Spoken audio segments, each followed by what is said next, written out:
مشاهدينا مرحبا بكم في حوارات السياق.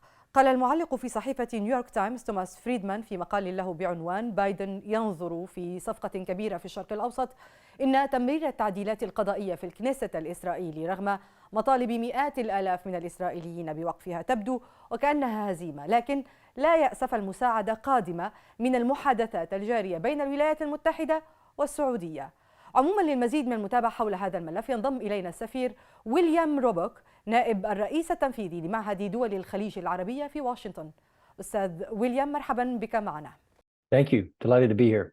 سفير ويليام، بداية ما الذي نعرفه عن مسألة الحوار بين السعودية وإسرائيل بوساطة أمريكية والذي تحدث عنه مقال لتوماس فريدمان؟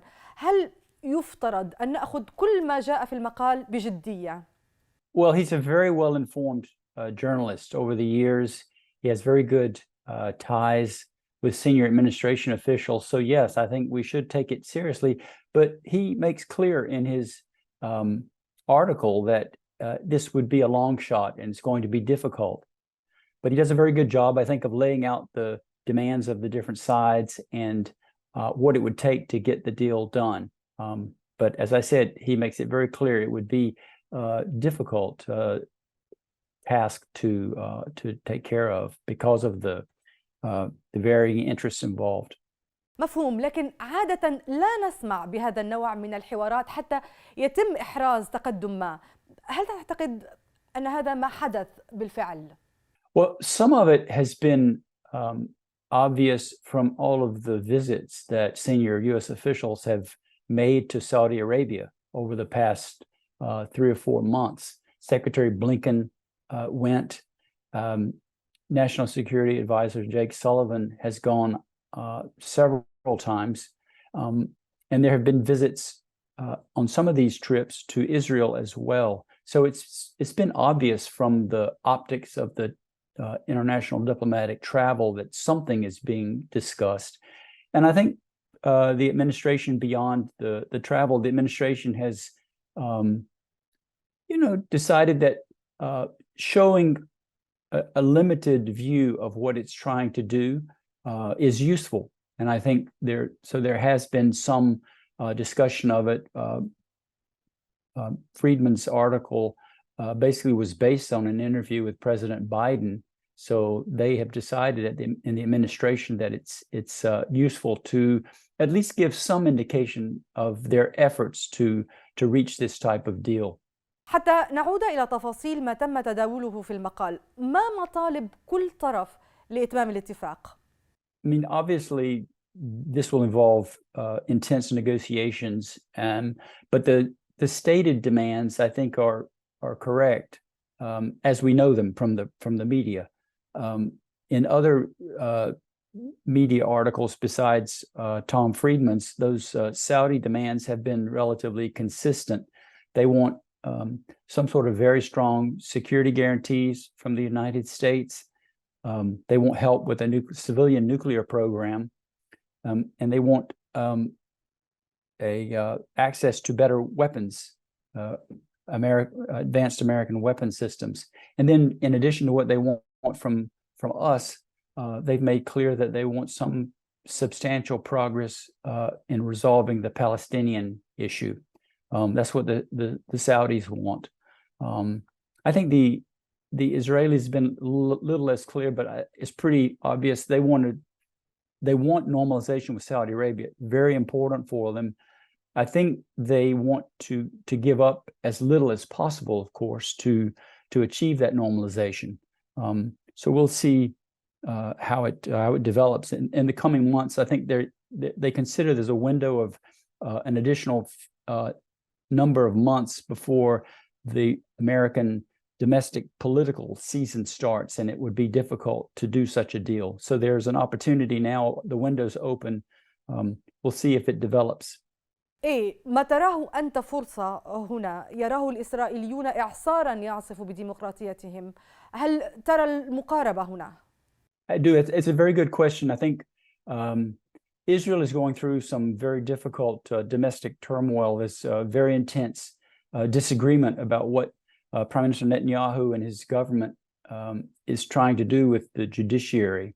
And there is an argument that some, I think, on the Israeli side have made that this is not the time to do such a deal, that it would give Prime Minister Netanyahu a benefit, a huge political benefit, at a time when he is ramming through judicial reforms that the majority of Israelis don't want, or at least a substantial part of the Israeli electorate don't want.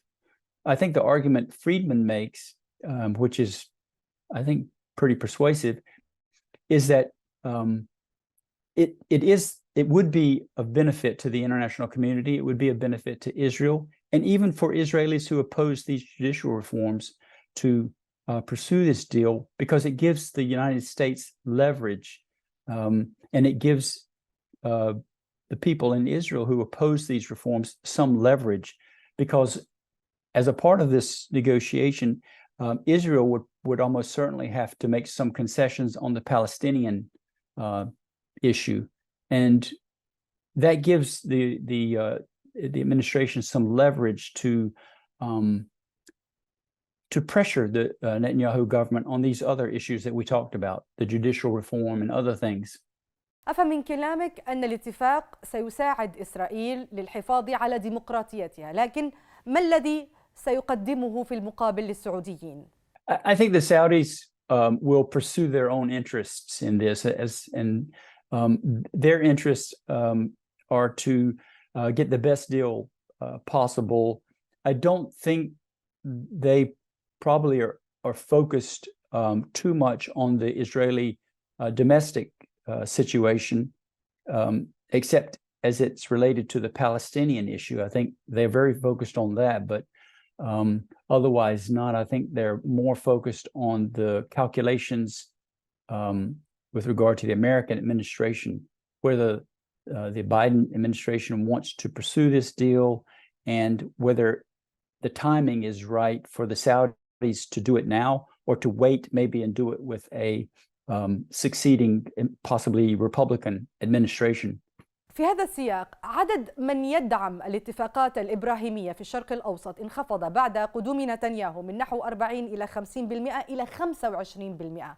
هل هذه الأجواء تدعم أي اتفاق جديد؟ I mean, I think there probably has been some loss of support in the Arab public for the Abraham Accords and for a possible deal between Saudi and Israel. But in general, polling over the last year or two has shown that public support for this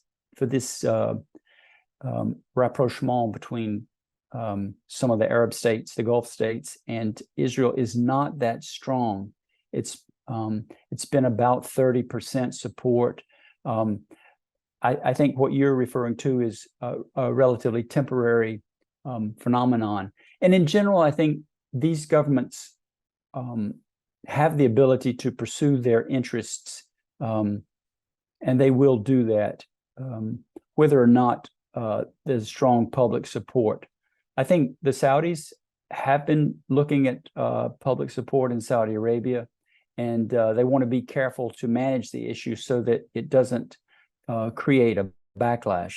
And I think they will be careful about that. That's one reason they talk about the Palestinian issue so much and are so careful to insist that progress on the Palestinian issue is a critical part of any possible normalization deal. هل تعتقد أن قاعدة الديمقراطيين جاهزة لدعم الاتفاق والتخلي عن مواقفها من قيادة البلدين؟ I think it will be very difficult. A lot of the Democratic base has strong views about Saudi Arabia, but they also understand the importance of Saudi Arabia and how critical it would be for Saudi Arabia to normalize relations with Israel. And this is something Israel and Israel's supporters in the United States very much want. So I think it would be difficult, but I think Democrats would support it. Not all Democrats, but I think enough would support it so that Biden could get it done, although it would be very difficult. But I think if he actually launched and he said, I want this, he put the full weight of the administration behind it, that a Democratic president could get it done. حدثني مصدر عن وجود حزمة اقتصادية يطلق عليها حزمة السلام. هل سبق أن سمعت بتلك الحزمة التي تضم الأردن وفلسطين وإسرائيل والسعودية والولايات المتحدة؟ I've heard a little about it. I've heard that this is one of the things that senior administration officials have talked about with the Saudis.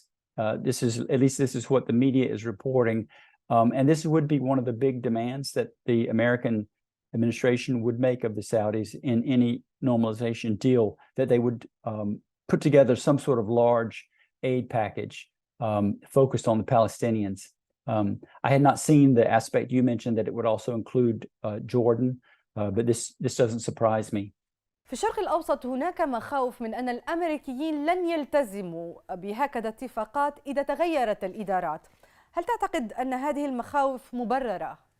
I don't think so. I think the fact that it's a three-way deal, but it includes, most importantly, Israel and Saudi Arabia, would provide some insurance that the U.S. would not walk away from it. It would be too important for our key ally, Israel, in the Middle East.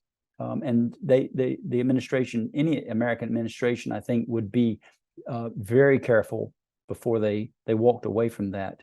And just one word, if I could, about your previous remark about the economic package for Jordan and the Palestinians rather than a political package.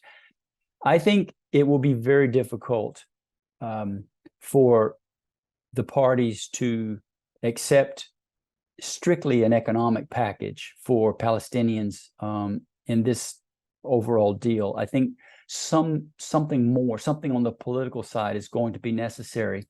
Something dealing with settlements, freezing settlements, some sort of commitment about Israel agreeing not to annex the West Bank, something to indicate that there's a path forward for a two-state solution. Economics alone, I don't think, is going to get this deal done. السفير ويليام روبوك، شكرا جزيلا لك للمشاركة معنا في حوارات السياق. Thank you very much. مشاهدينا، شكرا على طيب المتابعة. إلى الملتقى.